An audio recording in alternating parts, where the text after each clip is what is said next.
Whatala whātu Samoa i u whaafungaanga le nei tūlao le aso, o nisi nei u whaapoponga o tātou tala o oto. Ua manino nei le whainumera o no fō sui whaipule o le mauta, a o sauni ai le tau au fianga o le pale mene le aso ngafua, lua se fulma le whao me lua afe lua se fulma le tasi, ina ua tuina mai le unga le whaamasinonga mawalunga i le so, e whaaleo ngai nai le talusanga apili po le stay of execution, e tau fi ai le malo si ango le unga le whaamasinonga on tuina mai le aso ngafua, se fulma le fito me lua afe lua se fulma le tasi, e solo i ai le no fofa o popo tamaita i le pale mene.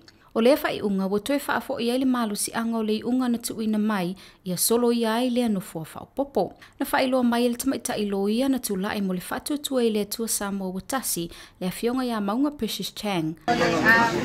So on maka upule na kwa uma ole kalo sana director commissioner mane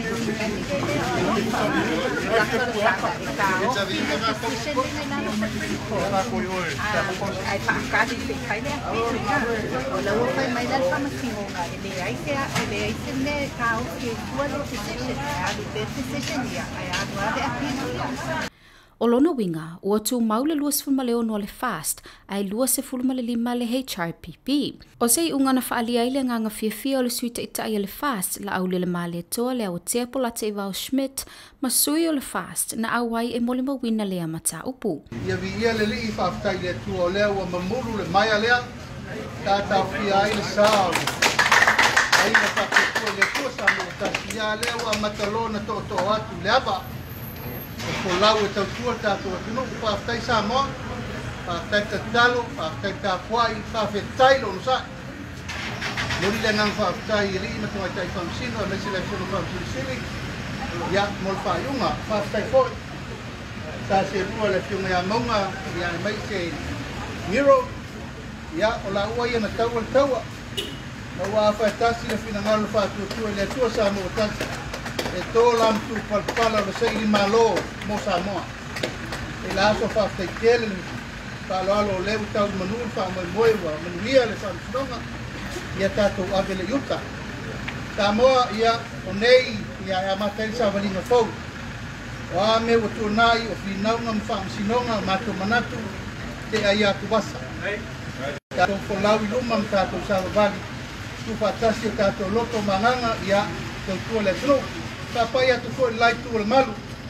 Sungai atu le epa, sai lele mrine ngoi, le mai se foi lai tu le vai, le ainga o le pati po le ainga foi o le kuikuia ia tau o tangata ia wha malor tau, le so o la le tanu a mai le tua ia tātou talia whatasi. E pei ona silafia ele atunu o le aso ngafua lua se fulma le whao me lua afe lua se fulma tasi, e ato i ai le wha se fulma lima aso, taluna mai ale whainga palota te le Samoa, lea na whai le aso i vau Aparila, ma ua iai ma le fuafuanga, e tau au fia i lua le palemene ma whaatau tau ai sui te tasi, ai mai se o se whainga malo fau. Aua tātou sauni, ia whaatau tau ia tātou le songfua, ia o lo tālia le atunu, a tātou sauni ngā lue whaatasi.